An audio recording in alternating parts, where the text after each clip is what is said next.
So example 3, again, we start with just looking at what we're dealing with here. I can tell you right now that because of that square on that x, we are dealing with what was originally a quadratic. So we're dealing with the reciprocal of quadratic, which means we've got 3 options. We can have 0, 1, or 2 vertical asymptotes. Now if I look at just my original equation, if I say f of x was negative x squared minus 1/4. This is opening downward, and my vertex is below the x-axis. So if I'm sketching this out, it looks like this. How many roots do I have? Well, I have none, which means I'm going to have no vertical asymptotes. No roots means no asymptotes. Now, if you don't believe me, you can always check for non-permissible values. If you said negative x squared minus 1/4 cannot be 0, and move this around, we've got negative x squared cannot be 1/4, and so x squared cannot be negative 1/4, and so x. Well, when we go to introduce that square root, we cannot take the square root of a negative number.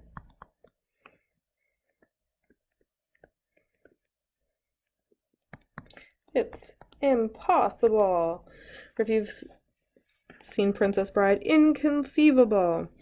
And so we can't go any farther. That means that we have no non-permissible values here. And that means no asymptotes. So then we can just kind of figure out some values. So again, going back, my vertex is at x equals 0. It's not horizontally shifted at all.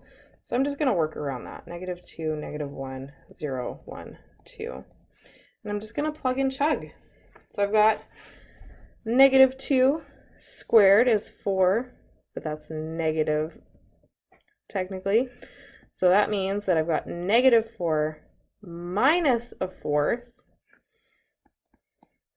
1 over. So that's going to be negative 4 1/4, or 17/4, which means that when I plug that in, because it's 1 over this, it's going to be negative 4/17. That's a pretty tiny number.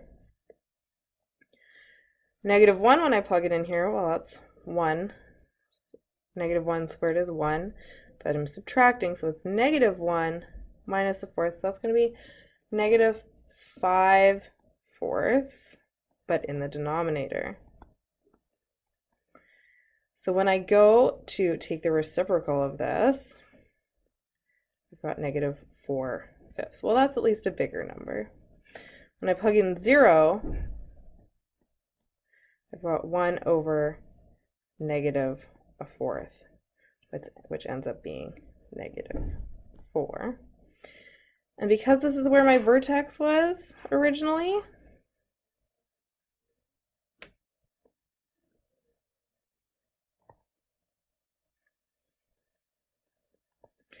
I know that I've got symmetry around here, so you can double check if you don't believe me, but I can tell you right now that it will be symmetrical. So my graph is all below my x-axis because my y values are all negative. So when I go to graph it, I'm going to put my x-axis all the way up here.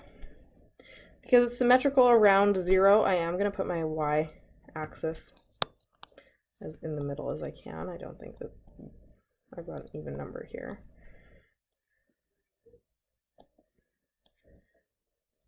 Okay.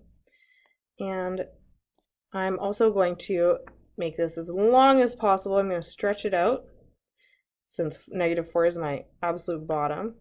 So I'm going to go down by 4 here. So negative 1 is not going to show up.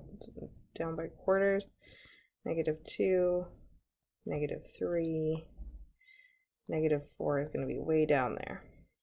Horizontally, I got a little flexibility. I can maybe go by 3s.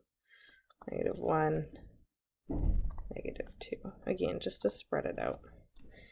give me some perspective. I could even go by 4s in that direction too, make it symmetrical. -2, +1, +2. I'm going to graph it in red. So 0 and -4 is clearly not there on my axis. Then I've got 4/5, so that's over here about there. And then I've got 4/17, so I'm thinking that's pretty darn close to here.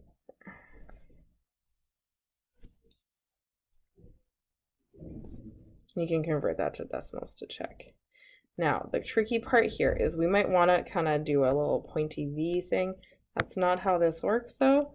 It needs to be curved to match the shape of that original quadratic, that original parabola. Nice curvy edges, like so.